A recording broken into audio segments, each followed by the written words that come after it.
Fala, meu querido, um beijo no seu coração. Trouxe hoje pra gente um exercício de evolução da FUVEST. Vem comigo, vamos dar uma olhada, ó. Os resultados de uma pesquisa realizada na USP revelam que a araucária, o pinheiro brasileiro, produz substâncias antioxidantes e fotoprotetoras. Uma das autoras do estudo considera que possivelmente essa característica está relacionada ao ambiente com intensa radiação ultravioleta e que a espécie surgiu há cerca de 200 milhões de anos. Com base na teoria sintética da evolução, é correto afirmar que, seguinte, antes de mais nada, a gente precisa sacar o que é a teoria sintética da evolução. Essa porcaria pode vir pra gente com outro nome, chamado de neodarwinismo. Normalmente a gente estuda duas grandes teorias evolucionistas, que é o darwinismo, proposta pelo Darwin, e o lamarckismo, proposta pelo Lamarck. Pedro, dá para explicar a diferença? Dá, se liga. O Lamarck falava o seguinte: seres da mesma espécie são todos idênticos. Além disso, quando esse cara é submetido a uma pressão ambiental, entra em vigor uma teoria chamada de lei do uso e desuso. O que é isso? Eu costumo falar que é a teoria do sofá da sala. Quando você senta no sofá da sala e esquece o controle remoto perto da TV, ninguém quer levantar, né? Então a gente estica o braço para tentar pegar aquele controle. Num primeiro momento não dá certo, a gente não consegue pegar.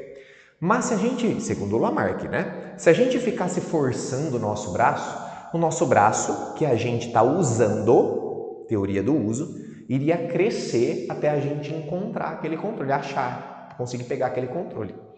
Como eu usei uma estrutura, ela cresceu, se desenvolveu. Se eu não tivesse usado, ela estaria se atrofiando. Então é a teoria do uso e desuso. Quanto mais eu uso, mais ela se desenvolve. Quanto menos eu uso, mais ela atrofia. E essa característica adquirida por mim é passada agora para o meu filho, que já vai nascer braçudo porque eu fiz força para pegar lá o controle. Amém. Isso é o Darwin que falava pra gente.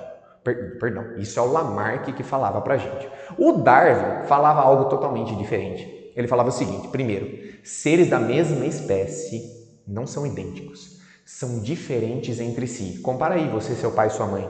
Pode ser que você seja parecido com ele. É da mesma espécie, mas são diferentes. Tem diferenças significativas.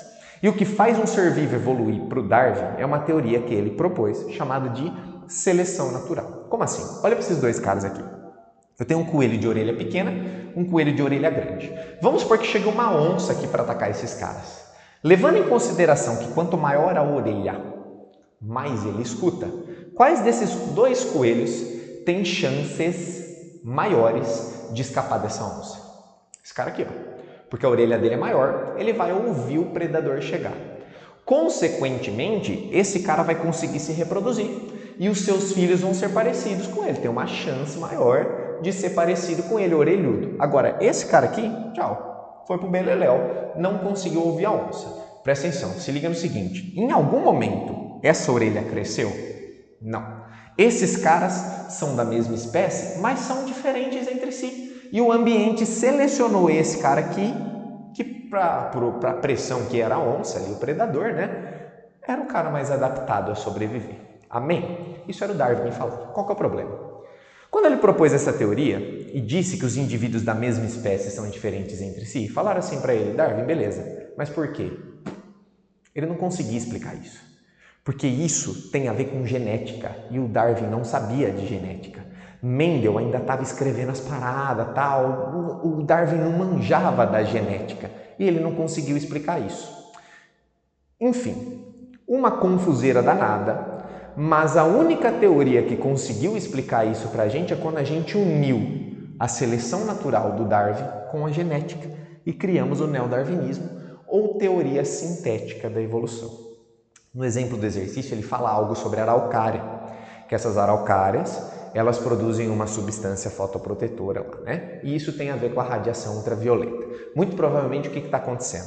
Por algum motivo, essas árvores, algumas delas são mais resistentes à radiação e outras menos resistentes. Lembra que o Darwin dizia que indivíduos da mesma espécie são diferentes entre si. E, por conta da radiação, as que naturalmente são mais resistentes, aguenta o tranco e sobrevive. As que não são, adeus, vai pro beleléu. Vamos dar uma olhada nas alternativas aqui, ver se a gente encontra alguma coisa. A. Essas substâncias surgiram, substância surgir da ideia de Lamarck, cara. Abandona a letra A. C.